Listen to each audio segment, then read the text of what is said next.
Nakahanda na po si Senator Bato. Good morning po, sir. Good morning, Ted.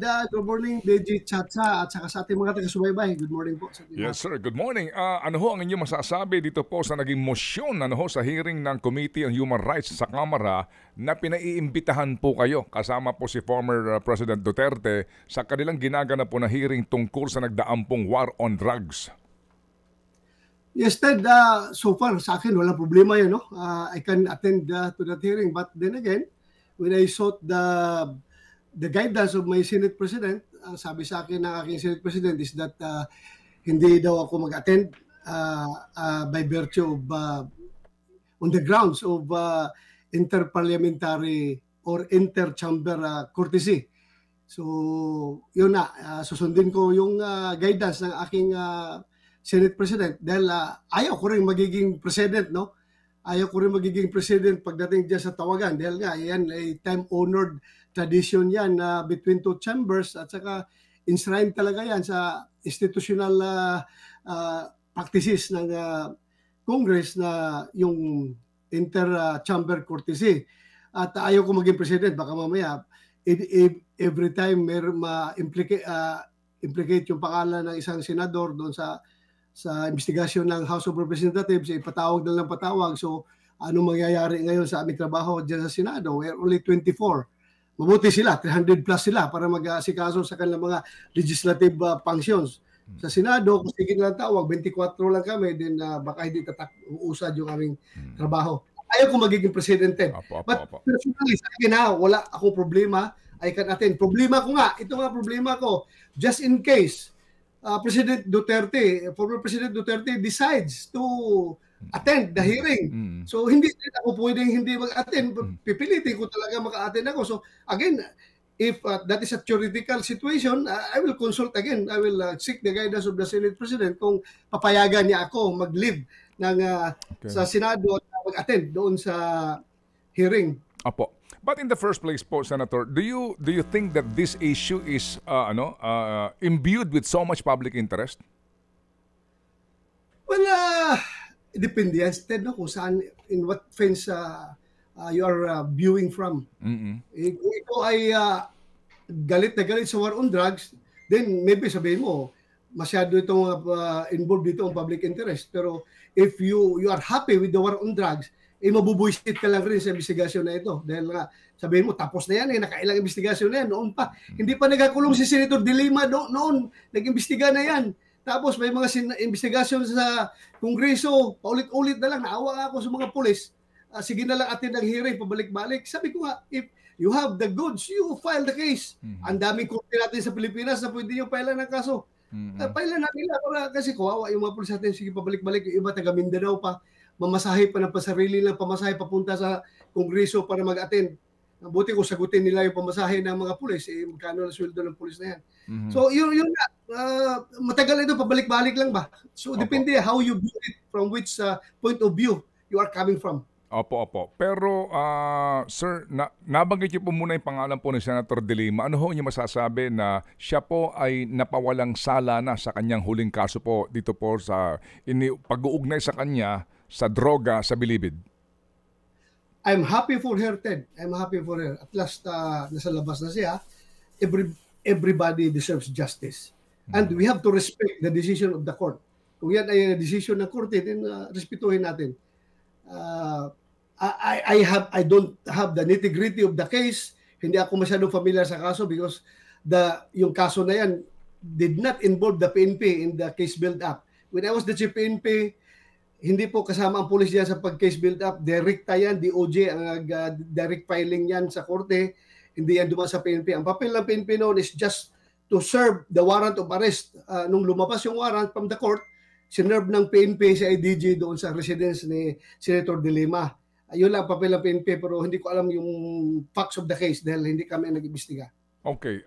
Sir, sa ngayon pong sitwasyon na nagpapatuloy ang investigasyon ng Kamara at yung meron sa inyong, ito naman ay imbitasyon lang, ano po ang inyong masasabi sa counterpart nga po ninyo dito po sa Kamara, sa kanila pong ikanyo, tapos na yan, di ba? At kaninyo, ay marami na hong humarap sa ganito hong mga katanungan at sila po ay nagpapatuloy. Ano po ang inyong masasabi sa kanila?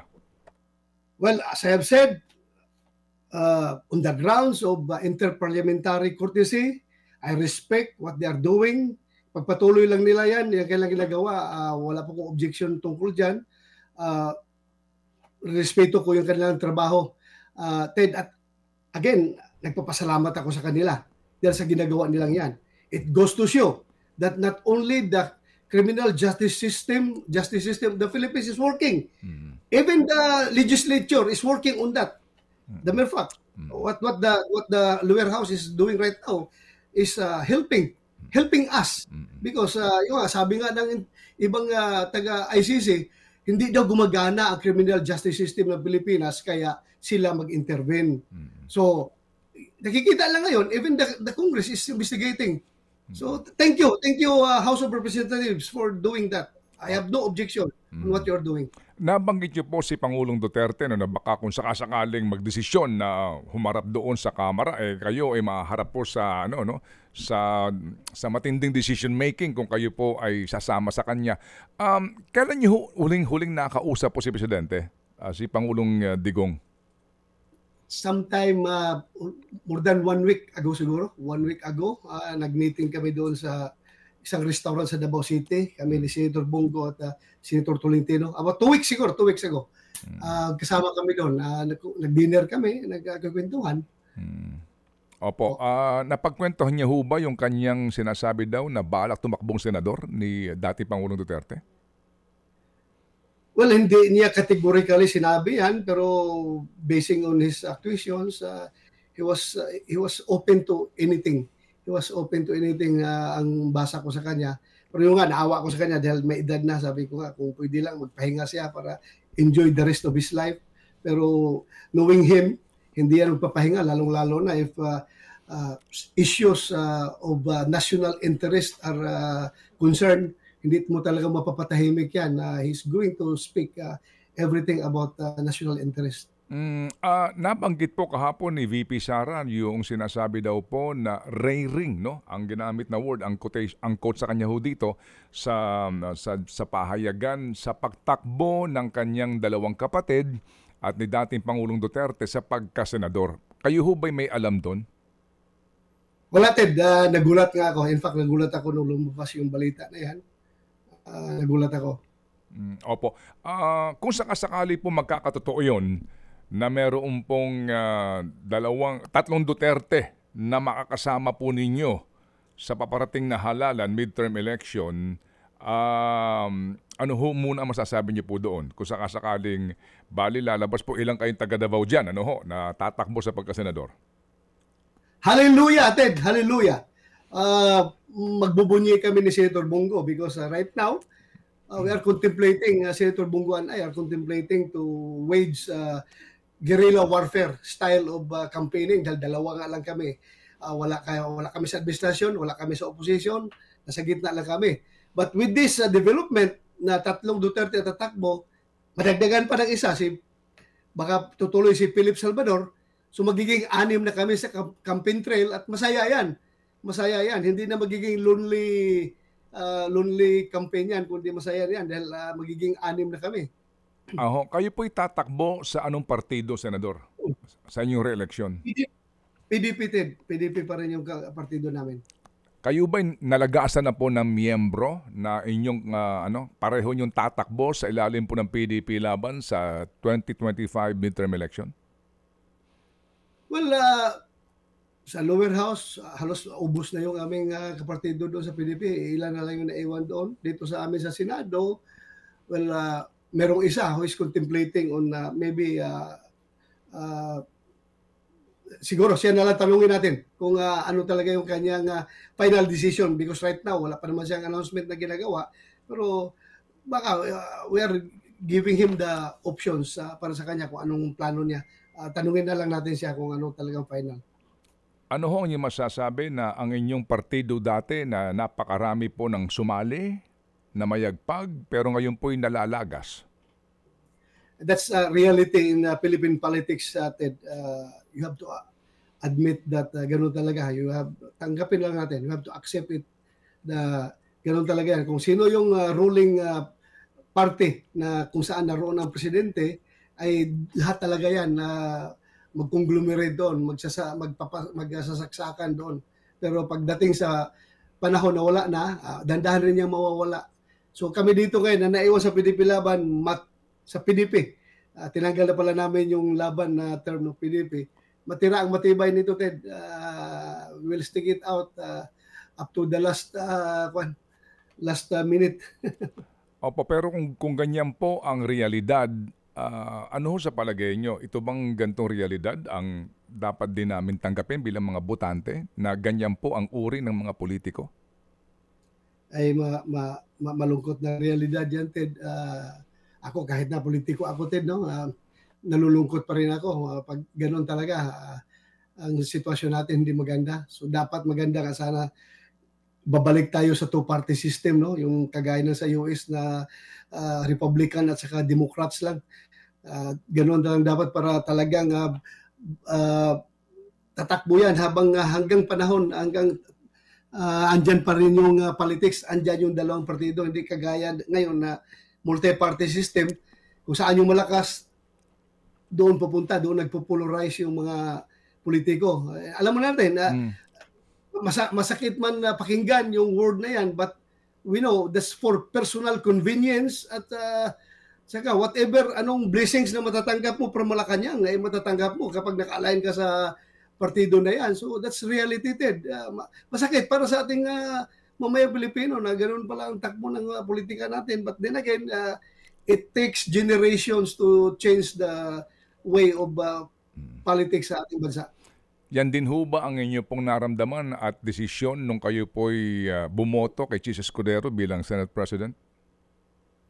Well, that's normal, Ted. Wala na akong magawa noon. Wala na akong magawa doon. Kahit na very close friend kami ni former Senate President Suberi, my decision was to join the minority. Hinabol nila ako doon sa baba sa opisina ni Senator Tolentino. Sinabihan ako ni Chis at saka ni Alan Cayetano na please wag kang pumunta sa minority.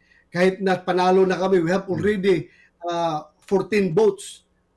Panalo na kami. Hindi na namin kailangan yung boto mo. But then, makiusap kami sa iyo na huwag ka pumunta sa minority. You still remain with the majority. Sabi ko, wala naman. Talo naman kami. Talo na kami ni Mig. So, wala na. So, sumama ako sa majority. Ganun lang naman din. Kasi kung pupunta ako sa minority, baka sabihin nila na hindi ka team player, matagal ka namin kasama, sumama ka na dito kahit na hindi naman kailangan yung boto mo, sumama ka na lang. So may usapan rin kami sa PDP Laban, kami ni Senator Tolentino at ni Senator Bungo na hindi po pwedeng maghiwalay tayo. Kailangan majority wins. Kung yung dalawa ay pupunta kay Chis, yung isa na ayaw, sumama. Kung dalawa ay pupunta kay Migs, yung isa na ayaw kay Migs, sumama, obligado sumama. So usapang lalaki namin yan. So in that case, dalawa sila pumunta kay Chis, so napilitan talaga akong sumama dahil usapang lalaki namin yan sa partido namin. Kayo ho ba'y nag-usap na ho mismo ni Senator Migs magmula noong makasaysayan na araw ho ng botohan na iyon? Nilapitan ko siya, but then again, medyo masyado pang tensyonado ang sitwasyon. Kinausap ko siya, tanggap ko rin yung mga sinagot niya sa akin. Okay lang rin sa akin. Kahit na anong mayari, magkaibigan pa rin kami. Kahit na hindi na niya ako ituturing ng kaibigan, kaibigan ko pa rin siya. Wala po akong masama. Hinahangat sa kanya. In fact, I fought for him up to the last minute. Talagang pinakiusapan ko yung dalawang kasamahan ko na to stay with the current dispensation. Pero talagang lumipat sila, so wala akong magawa kundi sumama sa kanila. May tanong lang po si Chacha, sir. Go ahead. Yes po. Yes, Chacha. Yes, good morning, Senator Bato. Kanina nabanggit niyo po na mananatili po kayo sa PDP Laban. Nakapag-usap na po ba kayo ni Senator Bongo kung siya rin po ba ay will still stay on the side of the Dutertes? Yes, wala man talaga kaming pupuntahan.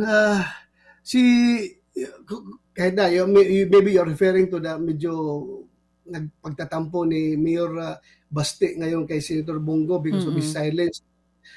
Current happenings in Davao City kung saan parang naiipid sila, medyo tahimik si Senator Bongo. Well, walang yan. That's internal problems within the extended Duterte family. Hopefully, mapag-usapan namin yan. Pag nagkita-kita kami, mapag-usapan namin yan. Pero nabanggit nyo na rin po yan, yung pananatiling tahimik ngayon nitong si Senator Bongo dito sa issue nga na nangyayari dyan sa Davao City. Okay lang po ba ito kay President Digong? Kung kay Baste hindi okay, ano pong tugon dito ng dating Pangulo? Well, hindi pa kami nakapag-usap ni dating Pangulo tungkol dyan sa kung sinasabi niyong quote-unquote katahimikan ni Senator Bongo. But if you are monitoring, meron naman din mga pinapalabas na press release si Senator Bongo, no, na actions regarding sa mga pangyayari ngayon sa Davao, meron din siya sinasabi. So, lang yan, we can sort things out. We can fix everything pag nag-uusap kami, hopefully. Opo. Puntahan naman po natin itong resignation ni Vice President Sara Duterte sa DepEd at maging sa NTF-ELCAC. Sinabi niyo po na parang hindi na komportable si VP Sara sa mga nangyayari. Saan po exactly, Senator, hindi na komportable si VP Sara? Well, that's my personal opinion. May speculation ko lang yan. No? Sana si VP Sara na magsalita para sa kanya kung anong dahilan talaga. But ako, just mark my word, I'm here to support her in whatever undertakings she is going to take in the future, whatever decision she is making. Andito ako bilang nakakatandang kababayan, nakakatandang kapatid. I am here to support her. Hindi na ako pwede mag-speculate further. Yung speculation ko, hindi siya komportable because talaga naman, logic will tell us na ano pa ba ang dahilan kung bakit umalis siya. So, hindi na siya komportable. Hindi na siya happy. So, kaya siya umalis. Last na lang po sa akin, nakapag-usap po ba kayo ni President Duterte tungkol dito sa naging resignation ni Sara? Ano po ang naging reaksyon ng dating Pangulo? Hindi namin napag-usapan dahil bago lang, recent development lang yan kay Vice President Inday Sara ang resignation eh. Ang napag-usap kami 2 weeks ago pa eh. So hindi pa namin napag-usapan yan. Not even itong sa imbitasyon ng House of Representatives, hindi pa rin kami napag-usap. Hopefully pag makauwi ako itong weekend sa Davao, mag-report ako sa kanya at mag-usap kami. Sir, nag-hearing po daw kahapon sa Senado dito sa pangyayari po sa Ayungin Shoal na inyo po siguro malamang napanood na yung visuals nito na naputulan nga ng daliri yung isa pong kagawad ng Philippine Navy. Ano po niya masasabi dito? Well, malungkot tayo sa mga pangyayari. Malungkot tayo. Sabi ko nga, ano pa ba? Ano pa bang gagawin natin? Sige nga, magtulungan tayo. Pag-isipan natin ano pang pwede natin gawin para hindi mapapasama yung ating trupa na nandun sa Ayungin Shoal. We are running out of options. But then, we cannot wage war. Hindi natin kaya. Hindi natin kaya yan. So, let's wait for further developments kung ano mangyari. Baka pwede mag-usap uli.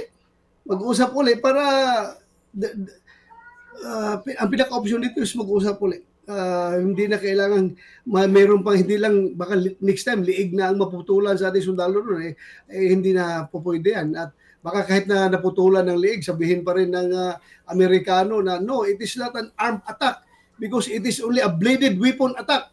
Hindi yan armed attack, you cannot trigger MDT because of that. Baka mamaya ganun pa rin ang rason, so kawawa tayo. We are waiting for anong mangyayari. Mahirap din. So ako talaga, hirap ako mag-isip kung anong magiging solusyon yan, kundi mag-usap na lang talaga ulit dapat. Because ano ho ba, paano nyo ho isasalarawan yung napanood nyo? Yung pagbangga, yung pong ginawang pagkuyog, ano po ang tamang word doon kung kayong tatanungin dito sa binabanggit nyo na armed attack na salita? It was an attack. Pero yung nga, mahirap yan, technicality-wise, Ang nakalagay kasi sa MDT is armed attack. And meron pang isang technicality dyan, in the Pacific. In the Pacific. At ito nangyayari sa West Philippine Sea or South China Sea.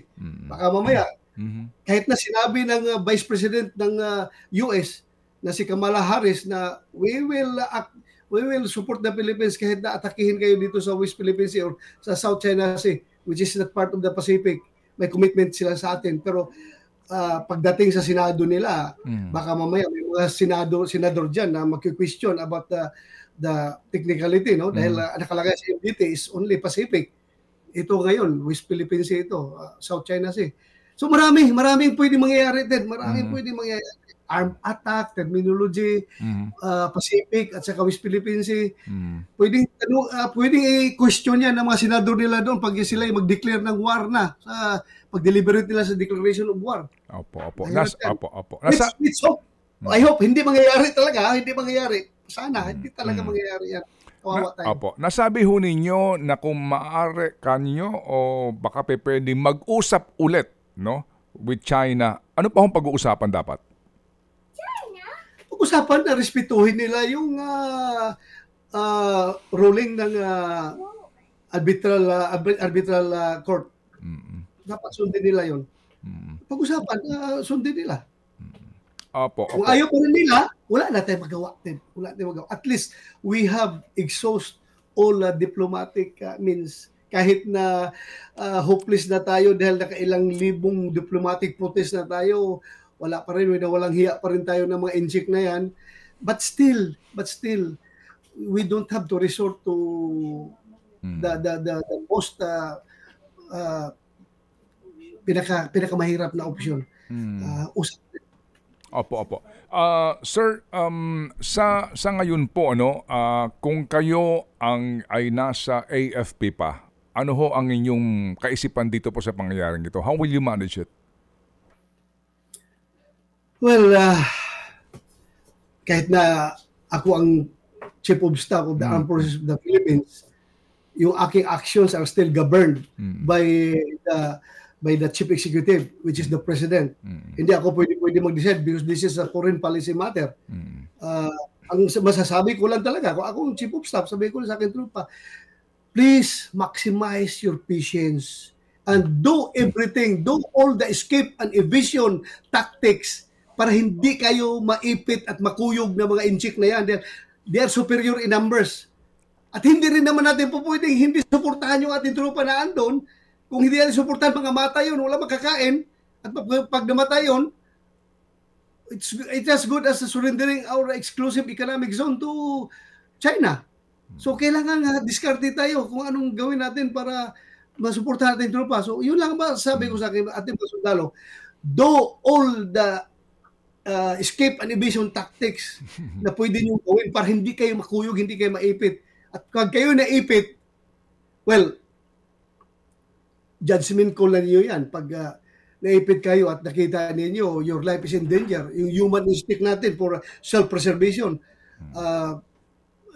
alam na natin, papayag ka na lang, nasaksakin ka. Kasi ayaw na gumamit ng baril, di ba? Tagain ka. So, i-open mo na lang yung katawan mo. We are trained, yung sundalo natin, we are trained for self-defense. Depensahan yung sarili nyo at all cost. Depensahan ninyo. Opo. Basta importante, huwag kayo mag-trigger ng first salvo.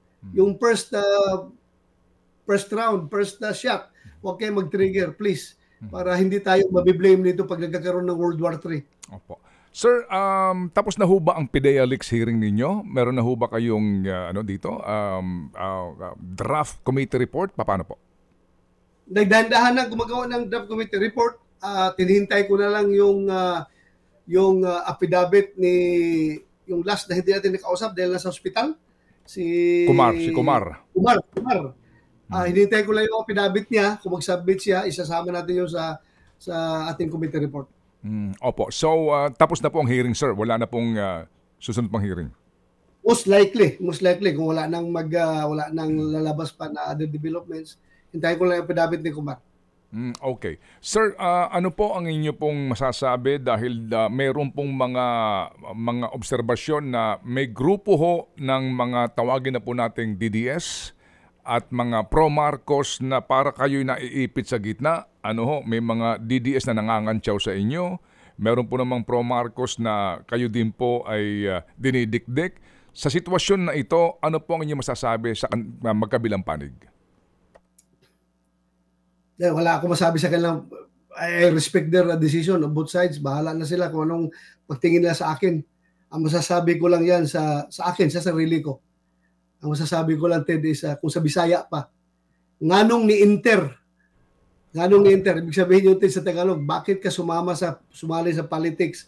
That's what you get for joining politics. So, yun lang masasabi ko sa sarili ko. But andito na ako eh. I have to do what is right. I have to do what is proper. And I have to do what is good for humanity. Yun lang gagawin ko, Ted. Andito na ako. Hindi na ako makaka-atras. So, I respect their opinions. Galit yung mga rabid DDS supporters na galit dahil gusto talaga nilang dikdikin ko si Pangulong Marcos pagdating dito sa PDEA Leaks.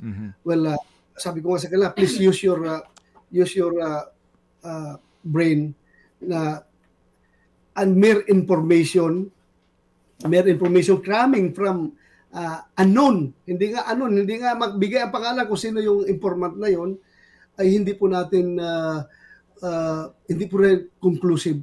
Hindi nga na-validate ng PDEA yung information na yan. So let's accept the fact na hanggang dyan lang yun, hanggang informasyon lang yun.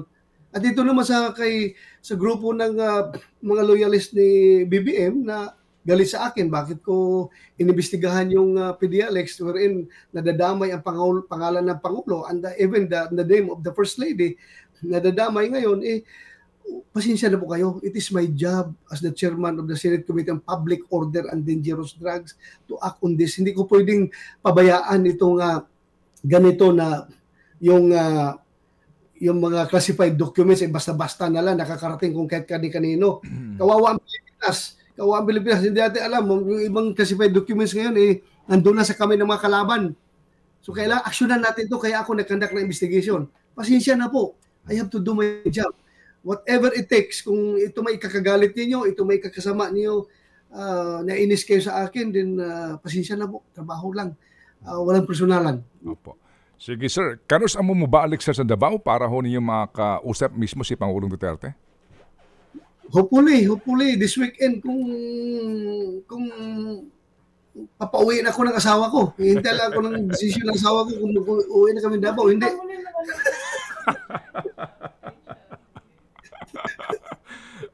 Kasi makikibalita kami, Senator Bato, kung sakasakali po. Kasi ito nga po, marami interesado nga dito sa naging pahayag ni VP Sara, no?